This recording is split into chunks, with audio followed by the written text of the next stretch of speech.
Welcome, everyone. My name is Charlene Margot, and I am co-founder of nonprofit The Parent Venture, which produces the Parent Education Series. We could not be more honored and delighted to have with us today Dr. Anna Lembke, author of the brand new book, Dopamine Nation, Finding Balance in the Age of Indulgence. There has been a huge response to today's program with over 400 registrants. So again, we are thrilled to have Dr. Lembke with us today. If you have not read the book or gotten the book or heard it on audio, I highly recommend that you do. I was hooked to turn a phrase from the very first page. So I hope that you all will get a chance to read the Age Dopamine Nation. It is a wonderful book.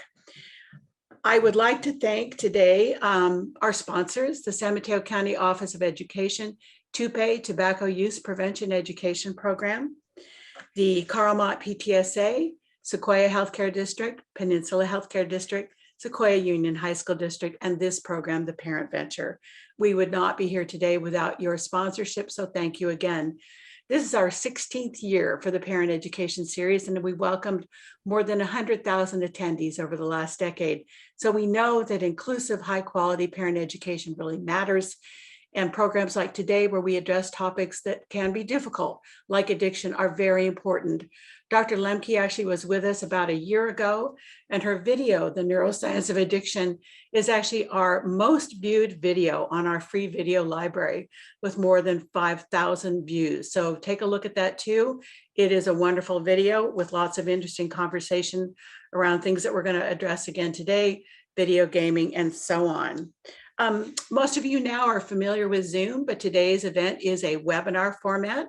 So we have both two ways for you to engage. We have both the chat button. My partner, Bev Hartman, will be putting resource links in the chat.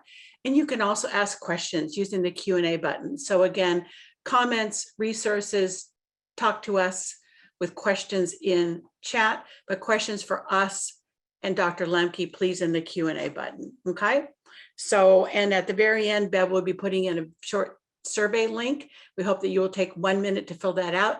It helps us with future planning for the Parent Education Series, and we promise we read every one.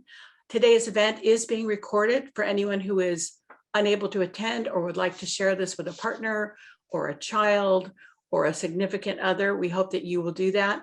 The video library is produced in partnership with the Boys and Girls Club of the Peninsula. We're very proud of that partnership.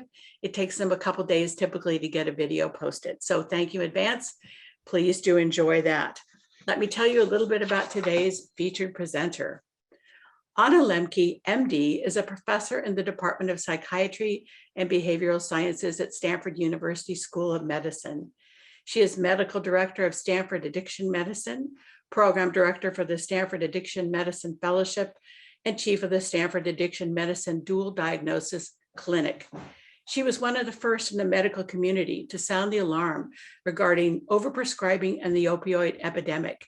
In 2016, she published her best-selling book on the opioid drug epidemic, Drug Dealer MD, How Doctors Were Duped, Patients Got Hooked, and Why It's So Hard to Stop. Dr. Lembke recently appeared on the Netflix documentary drama, The Social Dilemma, and Unvarnished looked at the impact of social media on our lives. Her brand new book, published in August 2021, Dopamine Nation, Finding Balance in the Age of Indulgence, explores the problem of compulsive overconsumption, including digital products, and how to achieve the good life in a dopamine overloaded world. Welcome, Dr. Lembke. Thank you for having me. I'm really excited to be here. Well, it took a while because you are so busy, but you are worth waiting for, so we could not be more delighted.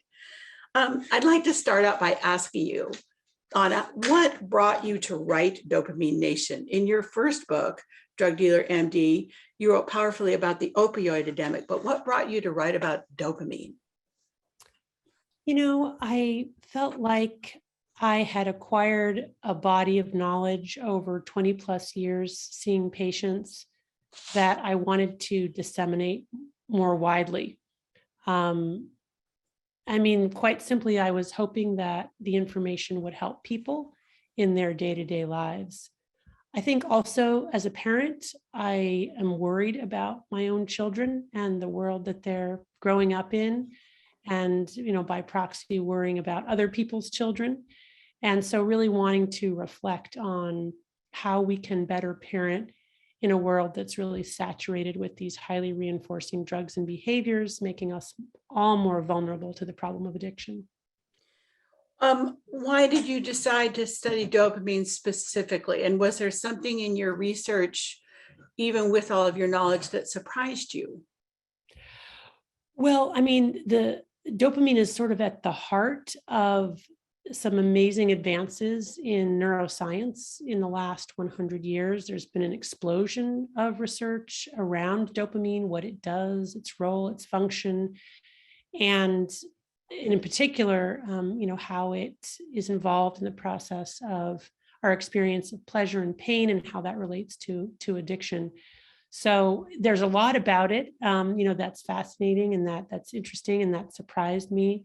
And again, I think probably the thing that surprised me the most was this idea that when we release a large amount of dopamine in response to a highly reinforcing drug or behavior, that the way that our brain has to compensate for that is essentially to not just decrease dopamine firing to baseline levels, but actually below baseline levels so that we go into a dopamine deficit state. And this dopamine deficit state really is akin to clinical depression or generalized anxiety disorder. And as I've been seeing more and more kids present with, debilitating depression and anxiety, despite having, good enough parents and good education and safe housing and all the things that we could want, it really did get me to reflect on whether or not it was in fact the increased levels of dopamine in the brain because of our consumption of all these kind of drugified products that was in essence driving the anxiety and depression that has become so prevalent among our youth. So, Dr. Lembke, to the dismay of my daughter, I am not a science person. So can you tell us more what you mean by that? Are we literally producing more dopamine with all of these easy fixes that we have today in overconsumption? Not exactly. So dopamine is a chemical that we make in our brain. It's a signal that tells us when to approach, when to pay attention. It is released in response to things that are pleasurable, things that are rewarding, things that are novel or different. It can even be released in response to aversive stimuli or negative, painful stimuli that we need to pay attention to. So it's a very important neurotransmitter. It's an informative neurotransmitter. And it's also involved in this process of becoming addicted. Because one of the fundamental differences between things that are addictive and things that are not is that things that are addictive release a lot more dopamine in the part of our brain called the reward pathway than things that are not addictive. And with this increased release of dopamine over time, our brains are really not evolved to handle all that dopamine, right, that we get from all of the small hits throughout our day in this hyper convenient world. So in order to compensate with the increased sort of bombardment of dopamine, which again, our brains make and release in response to pleasurable stimuli, is for our brains to say, oh, the signal that I'm getting is we've got too much dopamine going on here, right? So I've got to compensate for that by, for example, taking dopamine receptors that live on the outside of the postsynaptic neuron and essentially, for example, resorbing them back inside. So reducing the number of dopamine receptors, reducing my own dopamine production to try to bring things into balance again. And I use this metaphor of the balance in the book. But the ways in which we do that is essentially not just to bring dopamine levels down to baseline firing, but actually below baseline. So when we do a highly reinforcing behavior or ingest a highly reinforcing substance like nicotine, alcohol, cannabis, we get a sudden release of dopamine in that pathway and a huge upward spike in dopamine levels, followed by a plummeting of dopamine levels, not just to baseline, but below baseline. That's the dopamine deficit state before dopamine levels go back to our constant rate of baseline firing. And that means that for every intense pleasure, we pay a price. And that price is the come down or the hangover or the after effect. And with repeated exposure to that intoxicating substance or behavior through time, what happens is that that initial response or release of dopamine gets weaker and shorter in duration, but the after response gets stronger and longer. And ultimately, we can end up in this chronic dopamine deficit state where we're not making much of our own dopamine. And that chronic dopamine deficit state is essentially very similar to clinical depression. The universal symptoms of withdrawal from any addictive substance are anxiety, irritability, insomnia, depression, and intrusive thoughts of wanting to use. So when I see a kid who's smoking cannabis every day, who comes in and says, I'm depressed and anxious, and the reason that I'm using cannabis is because it's the only thing that helps my depression and anxiety, what I try to explain to that individual is that in the moment, it certainly feels like relief, but it's not because it's actually helping us. It's because the cannabis itself has driven us into this dopamine deficit state. And now we're using just to get out of withdrawal, just to temporarily restore a kind of baseline level. But it's the repeated use of the cannabis itself that's putting us in the dopamine deficit state, that's creating the anxiety and the depression in the first place. Hence, to get out of that, we need to abstain for long enough for our bodies to get the signal that, okay, I'm not getting too much dopamine anymore. I can now start to upregulate my own endogenous dopamine production again.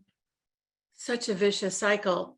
Dr. Lembke, can you talk to us a little bit more about that metaphor of the fulcrum, the balance that you use a lot in your book? Sure. So one of the most fascinating things in neuroscience in the last 100 years, to me anyway, is that pleasure and pain are co-located in the brain. So the same part of the brain that processes pleasure also processes pain, and they work like opposite sides of a balance. So when we do something pleasurable, it releases a little dopamine in the brain's reward pathway, and the balance tilts to the side of pleasure. But no sooner has that happened than our brain works to adapt or restore a level balance. A level balance is what neuroscientists call homeostasis. And I like to imagine that as these little neuroadaptation gremlins hopping on the pain side of the balance to bring it level again. But the gremlins like it on the balance, so they don't get off as soon as it's level. They stay on till it's tipped an equal and opposite amount to the side of pain. Again, that's the opponent process effect, the come down, the hangover. If we wait long enough before using that drug again, then the gremlins hop off and homeostasis is restored. But if we continue to use that drug repeatedly over many days to weeks to months, we get bigger and bigger gremlins and more gremlins hopping on the pain side of the balance until they're essentially camped out there with their tents and barbecues in tow. And that is when we've entered the realm of the addicted brain. Because when that happens, what it means is that we need more and more of our drug to get the same effect, and more potent forms of our drug just to bring the balance level again and not be in that state of pain. Our focus has narrowed so that other things are no longer enjoyable. And that's really one of the sort of hallmark signs, I think, in addition to needing more potency to get the same effect, is when other things aren't enjoyable, right? When kids will come and say, I thought I wanted to be a computer science major, but my classes are so boring. And I don't take that at face value that they should switch majors. I say, it's possible that your reward pathway has essentially been hijacked by your drug of choice, whether it's cannabis or video games or alcohol or social media, and that essentially you're in this chronic dopamine deficit state where nothing else is going to be enjoyable. Also, what that means is then when we're not using, we are in withdrawal. And again, withdrawal looks like a balance tilted to the side of pain with gremlins camped out there. And the universal symptoms of withdrawal, again, are anxiety, irritability, depression, insomnia, and intrusive thoughts of wanting to use our drug. And it feels like in that state, because we create all these narratives to justify use, that if we could only get our drug, that would get us out of this depressive state. And of course, it does that temporarily, but it essentially just drives more gremlins over time to bring the balance to the side of pain. So it's a very vicious cycle, and not one that we easily observe in ourselves. It's really only after a period of abstinence that people are able to look back and say, oh my gosh, that really was harming me, or that did make me feel worse, or I only now see how focused I was on that substance or behavior. It's very, very common to have sort of a revelation after a period of abstinence that's really not possible when we're, chasing dopamine in our addiction. Now, for example, those of us who work with teens and have teens in our house, which I think you can agree with, they're not really known for their patience or their waiting ability. Is that an argument you're able to make successfully with teens? Because it does require patience to get the fulcrum back in balance, doesn't it? Yeah, I mean, there's a saying in AA that people come to AA when they're sick and tired of being sick and tired, but that's harder with teens because often they're not sick and they're not tired. They only see the positives of their use. Having said that, when they do come in for psychiatric symptoms, depression, anxiety, insomnia, poor concentration, I really use that as the hook to motivate a period of abstinence from their drug. To be able to say, again, I know it feels like this is self-medicating, but it's very possible that this is the cause of your distress. And the only way for us to really know that is to do an experiment, right? And to have you abstain for long enough for those neuroadaptation gremlins to hop off and for homeostasis to be restored.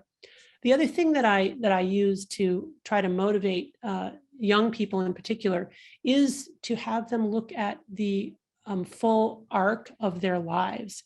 Because when I do that, I can often motivate change where otherwise they're not willing. And I talk about this in my book. I had a patient, Delilah, who was using cannabis on a daily basis. She came in for terrible anxiety and panic attacks. She was absolutely convinced that the cannabis was her medicine and the only thing that would relieve it. And she wanted me to prescribe her a pill or come up with some kind of other solution because the cannabis stopped working as well as it had previously. So I explained to her the pleasure-pain balance and how it was perfectly possible that the cannabis was actually creating her panic and anxiety. She was skeptical at best. And I offered that the way to kind of, figure out if that was true was to have a period of abstinence. Typically 30 days is the minimum amount of time to restore homeostasis in order to see whether that hypothesis was true. And she, even then with my, big sell with the neuroscience, she wasn't interested. So then I did something which I actually learned from a patient of mine. Most of what I do, I've learned from my patients, by the way. I said to her, well, let me ask you this. Do you still want to be smoking the way you are now 10 years from now? And she said, 10 years from now? No, I'm not going to be using cannabis like this 10 years from now. I said, okay, how about 5 years from now? She said, 5 years? No, I'm not going to be smoking like this 5 years from now. So, and she was like 19 or something, right? And I said, okay, how about a year from now? And then she thought about it and she goes, well, I don't want to be smoking like this a year from now either. And then she kind of laughed and said, and I guess if I don't want to be smoking like this a year from now, I might as well try quitting now. So in having her sort of step back and look at time as a construct in sort of the larger narrative of her life, I was able to get her to shrink herself down to the present moment and be motivated to stop using cannabis. And it turned out, she was very skeptical, by the way, that she was even addicted to cannabis or that it had any adverse impact at all. And yet after a month of abstinence, she was a true believer because she had terrible withdrawal. She was vomiting, and also had all the psychological symptoms, the anxiety, the dysphoria, which I warned her about, the balance tilting the side of pain. And she came back a month later. Not only was her anxiety vastly improved, but she acknowledged for the first time that she had been addicted to cannabis, something that she literally was not able to see, when she was in it. So you are not a big fan of the popular teenage argument that cannabis is not addictive because it's a natural substance. Yeah. So clearly it is addictive for some people, and that the more people smoke, especially if they're using daily, the more likely they are to develop physiologic tolerance and dependence. Again, tolerance, almost every daily user of cannabis will admit that over time they need more and more to get the same effect. And that's one of the cardinal features of the addicted brain as the brain adapts to the presence of that substance. The withdrawal symptoms from cannabis are not life-threatening the way they can be for other substances, but they're clearly uncomfortable and usually include softer psychological symptoms like anxiety, depression, insomnia. But as with Delilah, there can also be violent physical withdrawal symptoms like vomiting, shakes, restlessness, incredibly restless sleep, and vivid dreams. So it's very clear that the jury is out on this. There's no confusion. Cannabis is highly addictive, especially when we're looking at the super potent forms that are available to teenagers today. In the 1970s, the THC content of the average joint was about 10%, and today it's upwards of 50%. Plus, you've got all these new variants, some of which frighteningly have been adulterated with fentanyl, a highly lethal illicit opioid. So in many different ways, cannabis has become a pretty dangerous drug. So our friend, Dr. Tahid Zaman, who I know you also like and is a colleague, says he worries most about kids who start smoking cannabis early and use it daily. Would you agree with that? Yes, absolutely. Because again, daily use is highly correlated with addictive use. And we know that the earlier that children start using a substance, the more that it's going to affect their brain development, right? Especially, and I'm sure Tahid talked about the ways in which pruning during adolescence pares down to those neurons that we're going to have left to us in our adult life. And if we're pruning based on exposure to an addictive substance, then we're going to end up with, an infrastructure that's going to be potentially damaged or impoverished. Not that it's not redeemable. There's plasticity throughout life. We continue to generate new neurons throughout life, but it could be that much harder. So really important in those years of crucial brain development, when we're really learning our coping strategies for life, that our kids do not, use substances, addictive substances and behaviors as their primary coping strategy. And just listeners, so you know, Dr. Tahid Zaman will be back with us on March 2nd. Anna, when I first invited you to come talk about Dopamine Nation before it was published, you said maybe you better read it first. Yeah. That there could be controversial elements. I'd like to know if you still think that, and what has actually been the response to the publication of your book. Yeah, so the response has been much more positive than I imagined. I really didn't think it would resonate the way that it has. So it's been wonderful to see that. And I've gotten just wonderful responses from readers all over the world. It's going to be translated into some 23 languages. So it's been incredibly gratifying, especially when I get emails from readers who are, really in the throes of a serious addiction and who say that reading the book has motivated them and helped them try to make a change. So that's been really great. I mean, everything I could have hoped for. I think the reason that I was not certain it would resonate is because one of the main messages in the book is that we need to intentionally invite painful experiences into our lives as a way to build up mental calluses and have a resilient pleasure-pain balance. And I just wasn't sure that message would broadly resonate. I also talk about things like radical honesty and the role of pro-social shame and how shame can be healthy and adaptive. Also, there's quite a lot of sort of personal disclosure that I was really nervous about and didn't know how it would land with people. So I was really, really nervous before the book came out. The other thing I should mention is that the book does open with the case of a patient of mine who developed a very serious sex addiction. And there's a lot of shame about addiction generally, but I think there's possibly even more shame around sex addiction. Initially, my editors didn't want me to open with that case, but I just felt it was really important to talk about behavioral addictions and especially to highlight problems like sex addiction, the way that the internet and these devices have made this problem more prevalent, and to have us all think about, the way that in particular youth are at risk.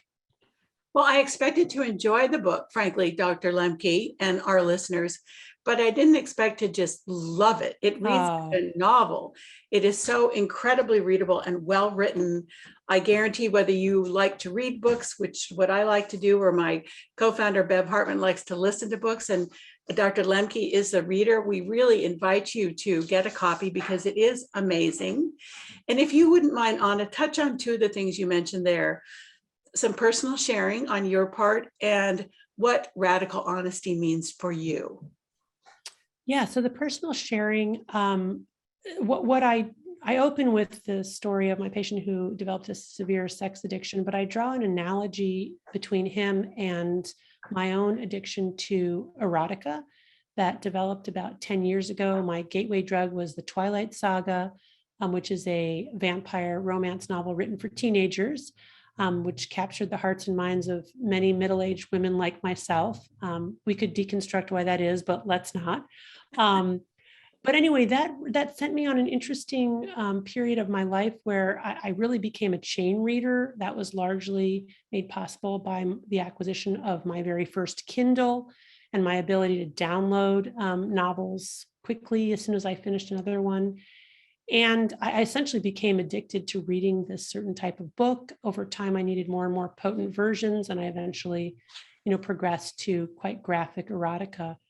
And yeah, I mean, it was, I don't want to trivialize severe life-threatening addiction by saying that, I developed a minor process addiction.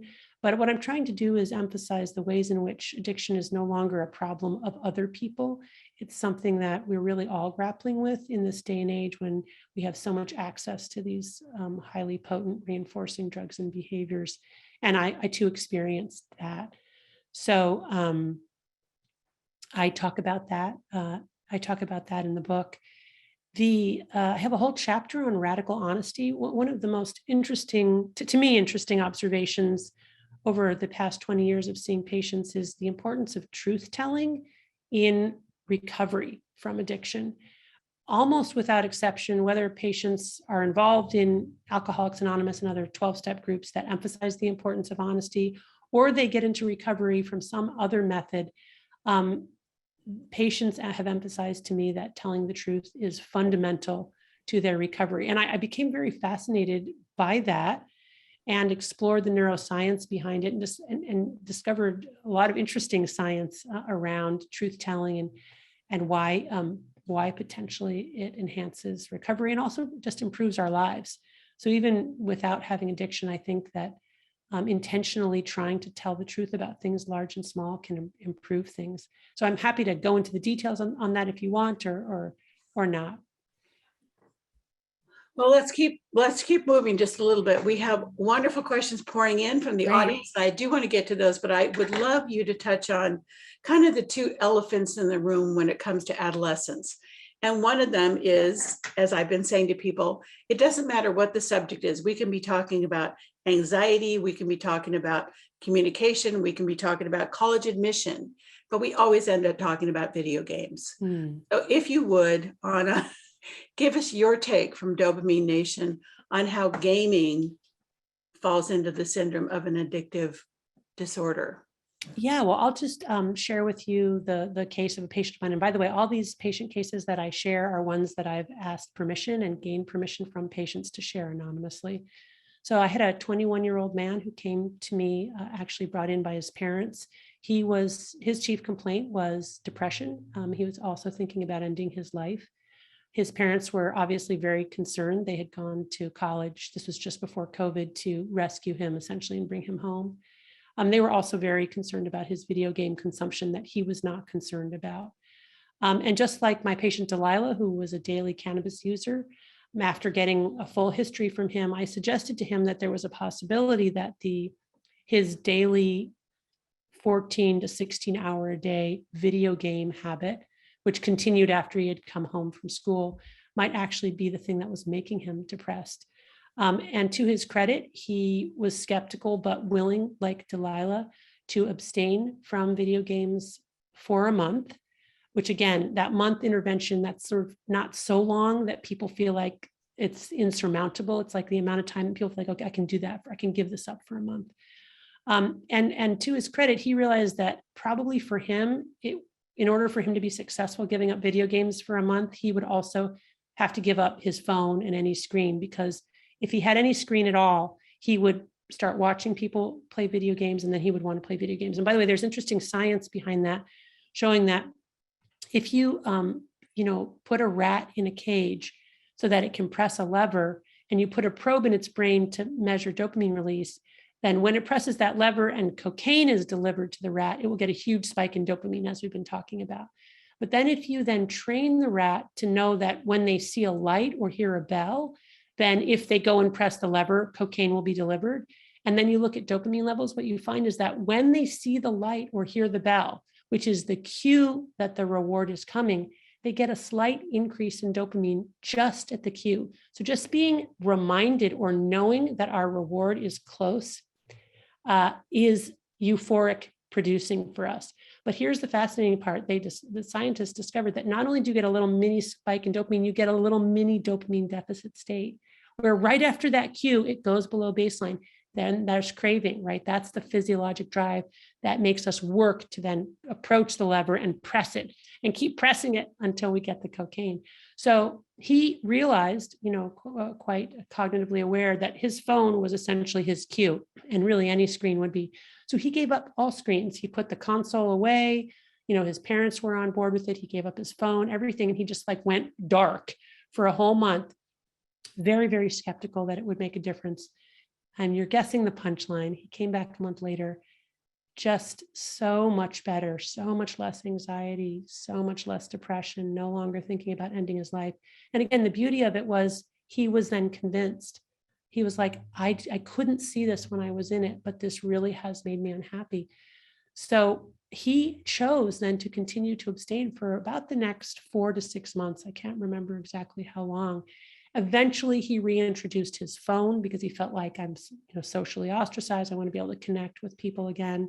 But he said, I'm not going to play video games. And we went like that incrementally, slowly introducing things back in, and eventually reintroducing video games, but with a lot of self-binding in place.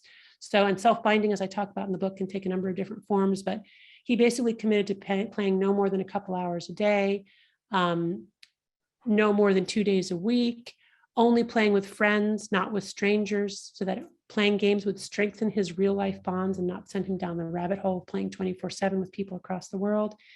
He decided there were certain video games he just couldn't play anymore. His was League of Legends. He said, once I play League of Legends, I can't stop myself. But other video games he could play with friends, and he could stop when they stopped. So by putting these self-binding strategies in place, he's really been able to go on since then and do very, very well. He eventually was able to go back to school. This, by the way, was the patient who was, prior to going to college, had been really excited to major in computer science, but then didn't like any of his classes and felt that he maybe wasn't well suited to computer science. But once he had removed the video games and restored homeostasis, he found that he really enjoyed his computer science classes, and he was actively participating again.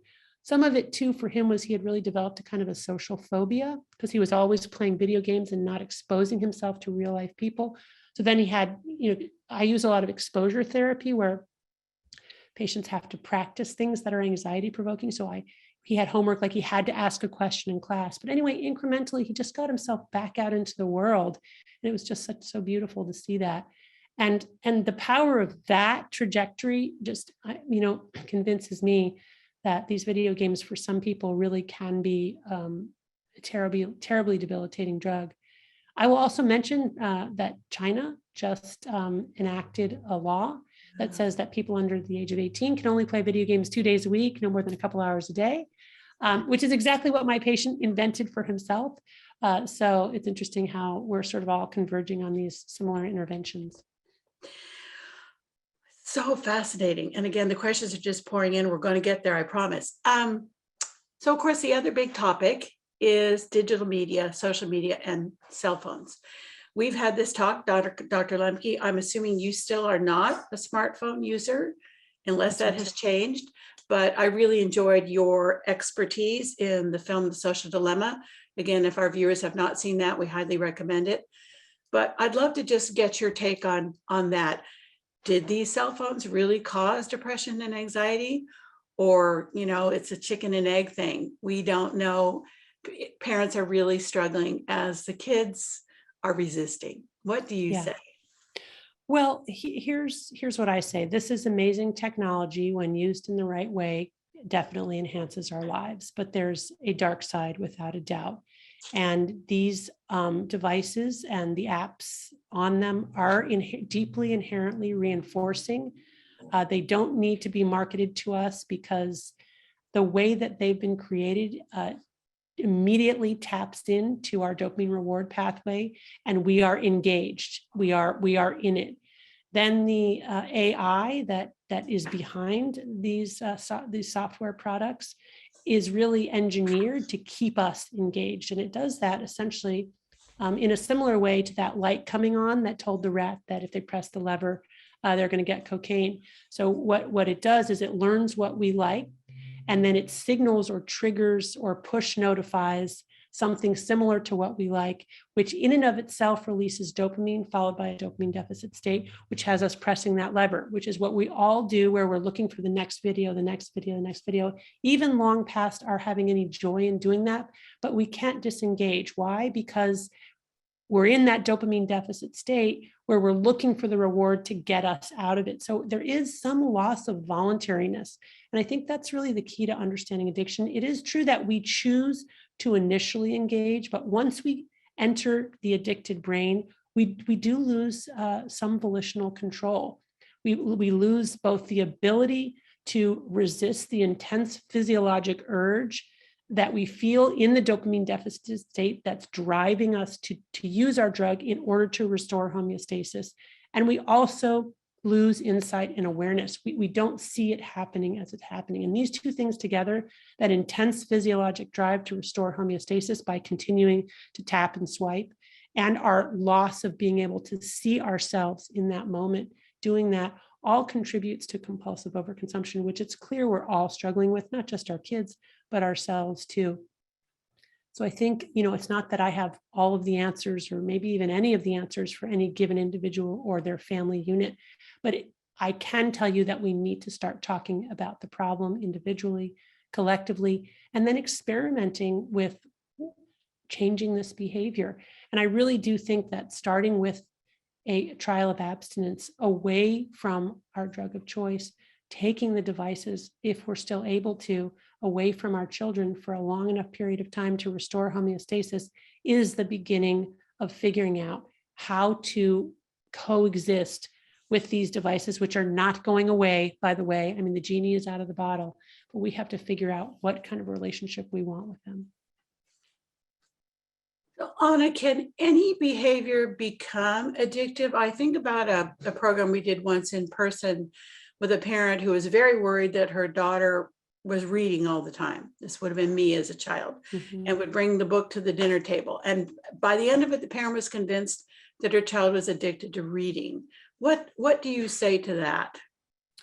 I think that it's any behavior that releases a lot of dopamine at once can be addictive. And things that release a lot of dopamine at once are things that with minimal effort are reinforcing, which is why, drugs are so reinforcing, because what drugs do is mimic things that our own body and brain makes, but that are naturally occurring in nature, which we've now taken, like opium from the poppy plant, and we've now made so incredibly potent that it's not even, the poppy plant from, yesteryear. It's now fentanyl, right? Which is 50 to 100 times more potent than opium.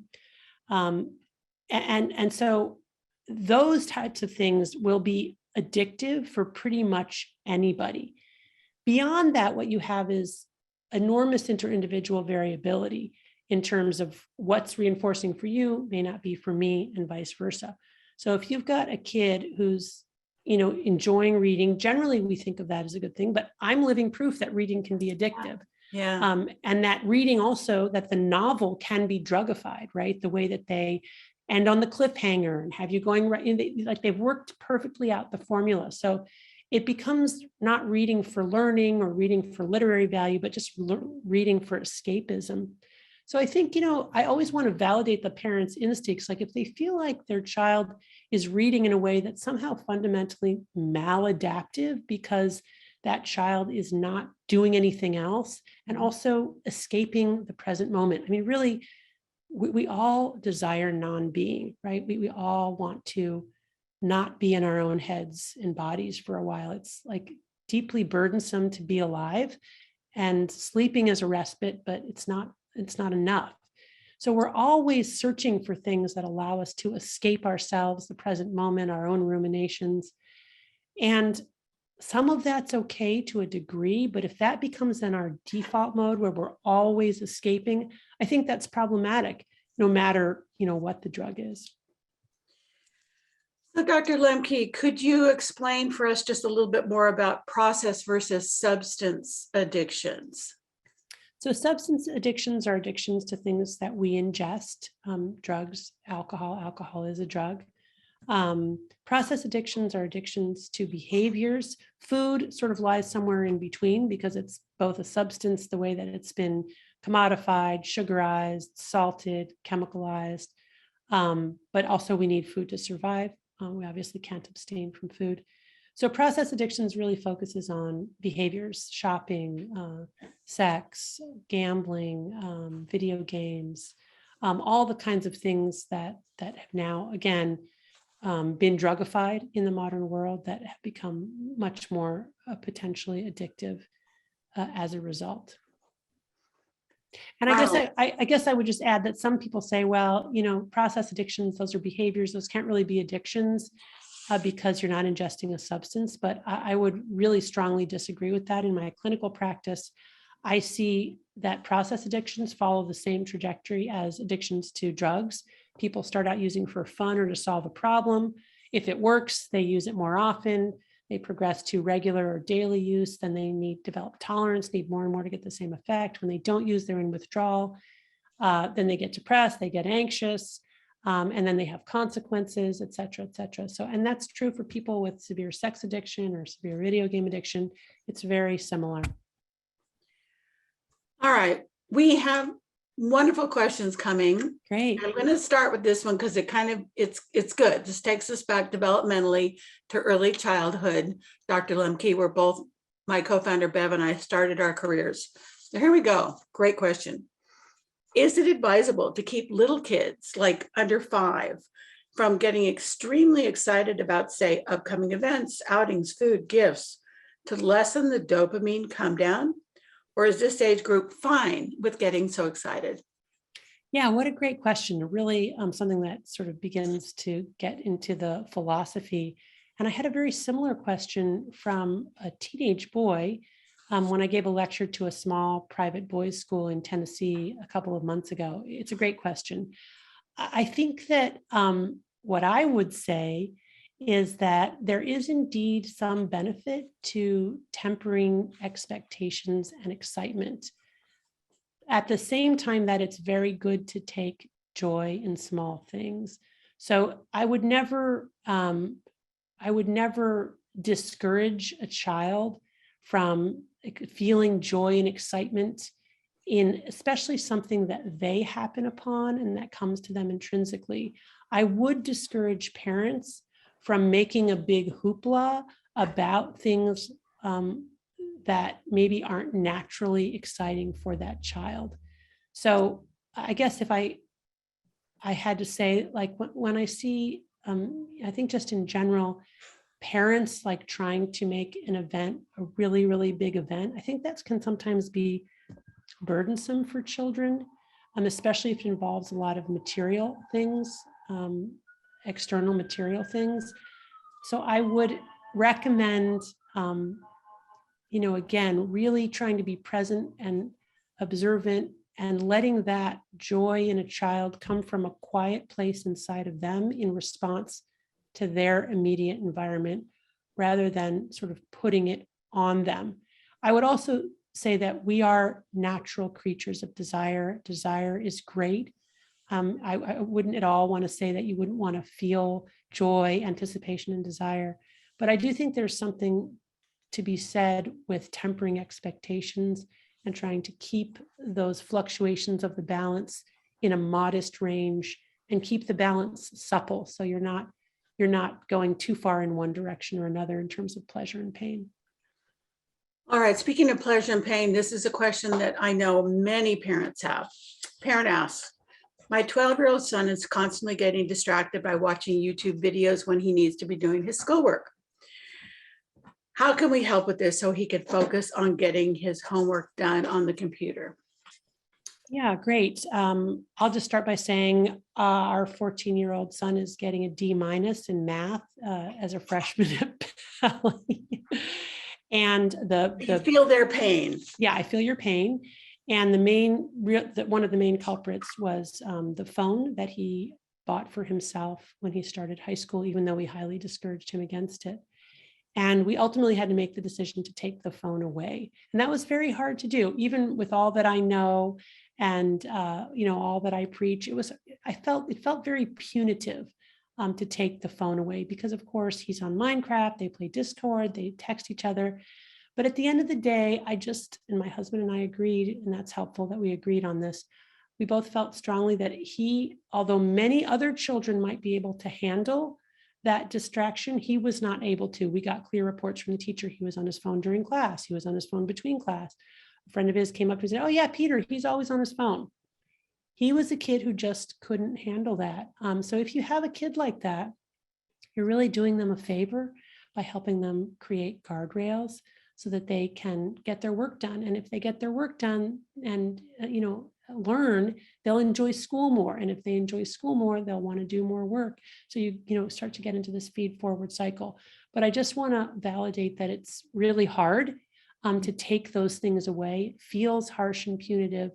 But I think, I do think that in a situation where the kid just really can't handle it, it's the loving and right thing to do. And what we found is initially there's a lot of like, can I have my phone? Can I have my phone? I need to check this. But, we're about a month and a half in and he hardly asks for it anymore. Oh, so you really took it away for an extended time. Yeah. We said until the end of the semester and until you show that you can handle high school, and do what you're supposed to do as a high school student.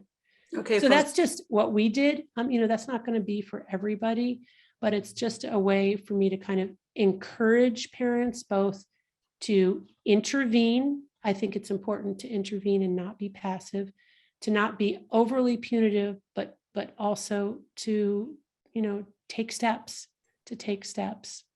So we're assuming that action went with lots of explanation about what was happening, or do you do brain science with your son when you're trying to? Yeah. Oh, my kids they know all about the pleasure pain balance. Yeah. They know all about brain science. They do. Okay. Lots of discussions about it, and there were lots of sort of warnings too, lots of talking about, this is really not going well. Honestly, we probably should have taken it away much earlier. It's just hard to do. It feels so mean, it feels so mean, but now that we've done it, I'm so glad that we did. And I think, he will ultimately be grateful too. Until he sort of figures out a system for how to juggle his life as a new high school student. And by the way, if anybody knows my son out there, please don't tell him that he would not be pleased. He has a different last name, thank goodness. But yeah, so it's hard. It's super hard. It just is. My daughter at 27 took herself off all social media and she loved it. She's an artist. She works for IDEO. She does research. And my son said, oh, she'll be right back. It's been 3.5 years and she has not gone back and she does not miss it. Right. So sort of seeing it with young adults that they do start to regulate, or many do. So here's my take on this. I think that the majority of people will be able to self-correct, including young people. But for those who cannot, we need to help them. Okay. And I think that's the fundamental message. Many, if not the majority of people will see this problematic use as it blossoms and will be able to self-correct as your daughter did. but there are people like our youngest who will struggle much more. And if we don't catch them before they fall, and if the school system doesn't help us, by the way, I feel like parents are really hung out to dry. And I've said this many times before, it can't all be on the parents, right? It's got to be the schools helping us with this problem. It's got to be, the corporations who make these devices and make these apps and these games helping us. But it's got to be the federal government getting in there and creating the right incentives so that the corporations, are motivated to help parents with these problems. But right now, it's basically up to parents. And if you see your kid circling the drain, I just really encourage you to gently but firmly intervene. And we also think it's good for parents and kids to watch films like by the makers of Angst or The Social Dilemma, because teenagers don't like to feel that they're being manipulated by tech companies, right? Yeah, good point. Okay, so we're getting lots of questions around abstaining, how long, how much. So here's a good question, Anna. If I think my son might be addicted to online games, how long would he need to abstain in order to return to homeostasis? So it's a great question. There's not too much science around this. I'll tell you what science there is, and it's not related to video games, it's related to drugs and alcohol. But my clinical experience is that if you've got a kid who's really addicted, it will take a minimum of 30 days of abstinence to restore full homeostasis. And it's worth doing the full 30 days, because if you do too little, all you're going to get is the withdrawal part without the return to homeostasis and them really noticing the benefits.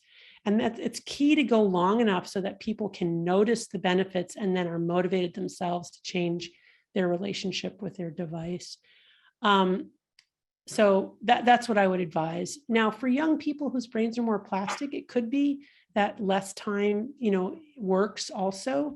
I would say the absolute minimum would be 24 hours, right? 24 hours is certainly enough to be able to observe our own attachments to our devices and the anxiety that we feel abstaining over 24 hours. It's probably not enough.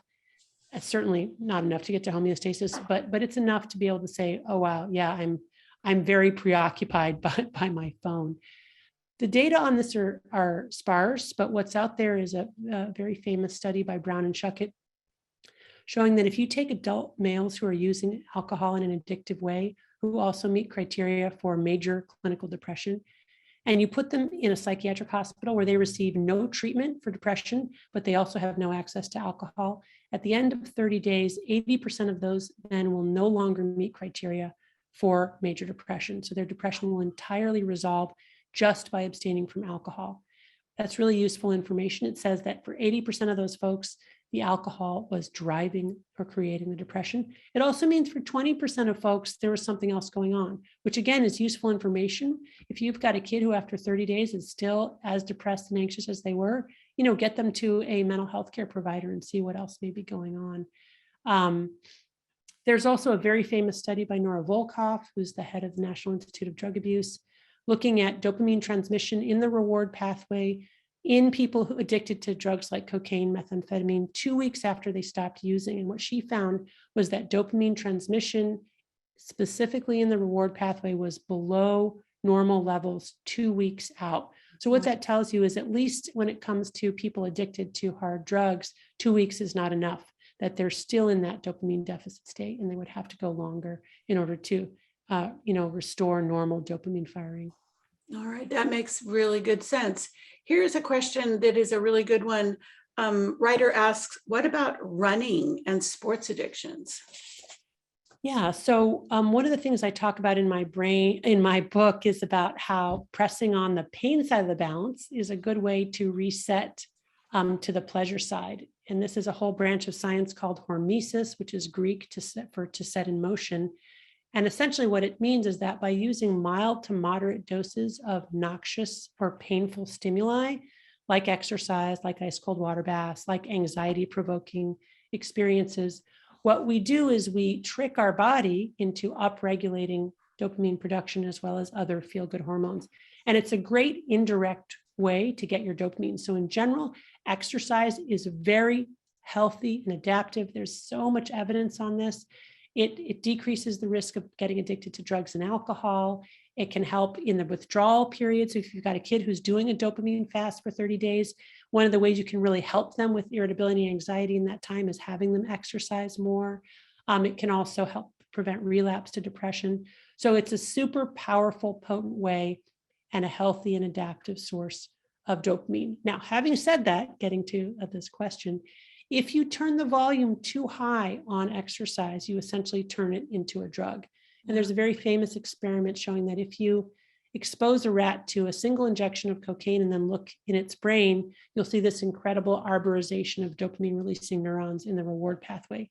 If you expose a rat, the same species of rat, to an incredibly painful foot shock, and you look in its brain, you'll see the exact same thing, this incredible arborization in the reward pathway. In other words, extremely painful stimuli essentially become drugs.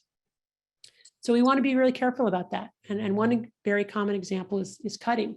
When people cut on themselves, that gets the body to release endogenous opioids. Opioids are our pain relieving hormone or neurotransmitter that our own body makes, because the cut tells the body, oh, wait a minute, we've got an injury here. I've got to repair that. So in small, with small noxious stimuli, we upregulate slowly small amounts of our endogenous opioids, and that's good. But with a cut, we get a flooding of opioids, and then that becomes an intoxicant. And then people get addicted to cutting, and they develop tolerance, and they need to go deeper and deeper to get the same effect. So it's a very tricky kind of thing. Exercise addiction can happen.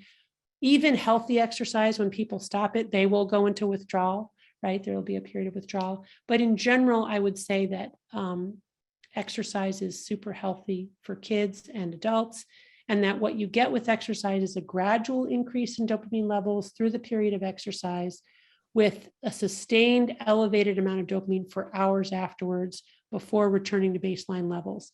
Now, contrast that with when you use a drug, where you get a sudden spike followed by a sudden plummeting below baseline into this dopamine deficit state before you restore homeostasis. Those are very different trajectories.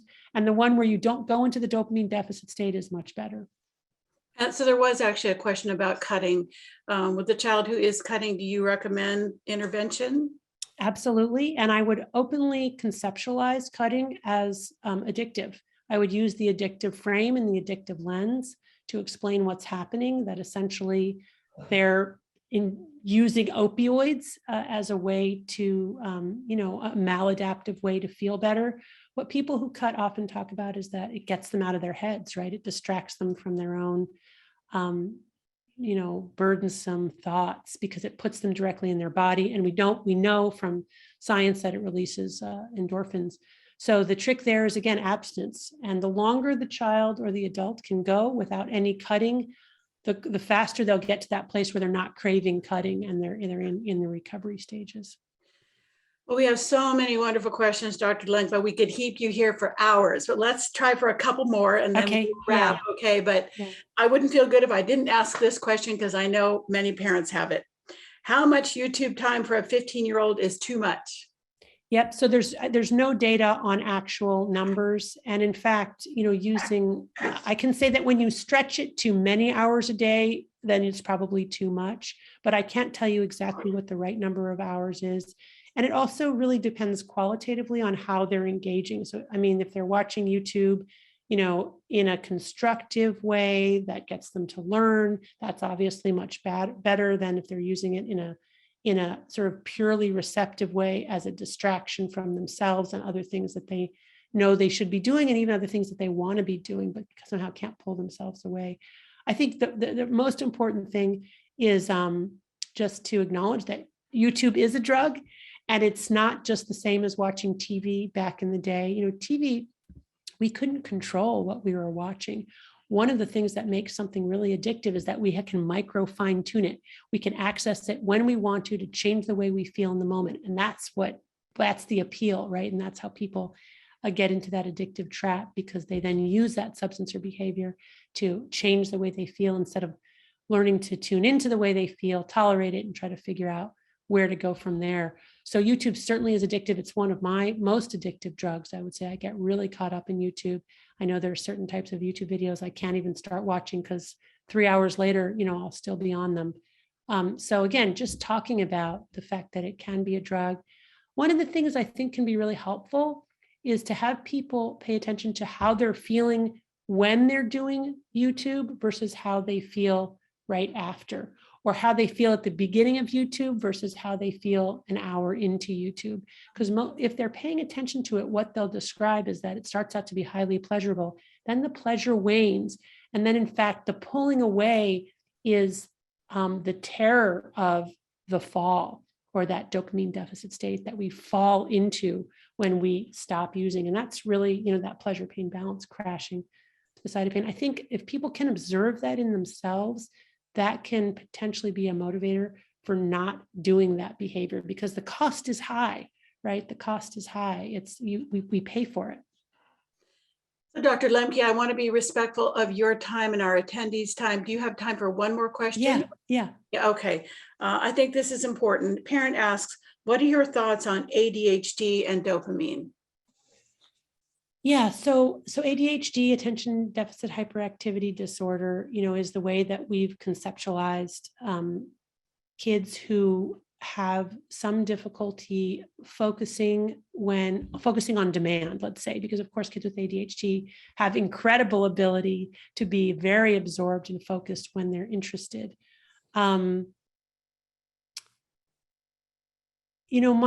My sense of it is that we've conceptualized so much of our psychological distress as originating from a chemical imbalance in the brain, and we've pathologized that.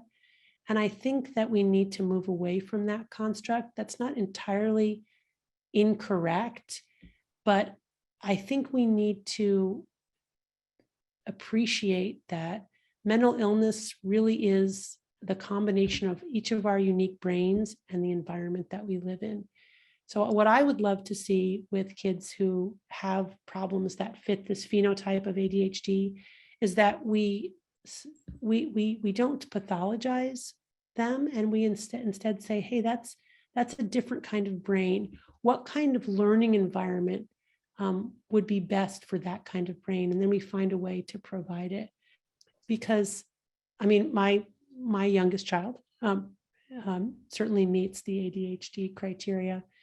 And I often feel sad by the incredible mismatch between, the standard public education and his brain. His brain would be much better served by project-oriented work, that he could have one class that lasted the whole day, because it's really hard for him to shift sets. He's a drifter and a dreamer. And we don't have really a school system that celebrates that. So that's my take on it. Where that fits in with dopamine, we all want to be validated for who we are and our unique lens on the world. And when we can find our niche that fits our unique lens, it's just gratifying, because we feel we have a purposeful mission and we fit in. And so, gosh, would love to celebrate, different kinds of learners and the wonderful things that they can bring to our world, instead of saying, you don't fit, so you have to take a pill so that you fit in. I think that's a beautiful way of looking at it. So again, Anna, today we've talked about some tough subject and things that are very hard for parents and educators to face with kids. But in all of this uncertainty, my favorite question is, what gives you hope? Oh my gosh, I'm really very hopeful, because we're eternally adaptive, like human beings, figure stuff out. And I think we're going to figure this out. I think the Gen Zers, the ones weaned on technology, they're going to, it's going to take a while, but they'll figure it out, and we'll come together and we'll solve this problem. We just need to acknowledge it and pay attention. And I'm super hopeful, about our ability to figure this out and make it better. Well, thank you so much, Dr. Anna Lembke, and everybody who's been with us today. This was a wonderful conversation. We do indeed feel honored, and everybody, we recommend that you pick up Dopamine Nation either as a book or as an audio book. So again, thank you so much, Dr. Lembke. Thank you everybody for being with us today. Take care, stay well, and we hope to see you again soon. Bye-bye, everybody.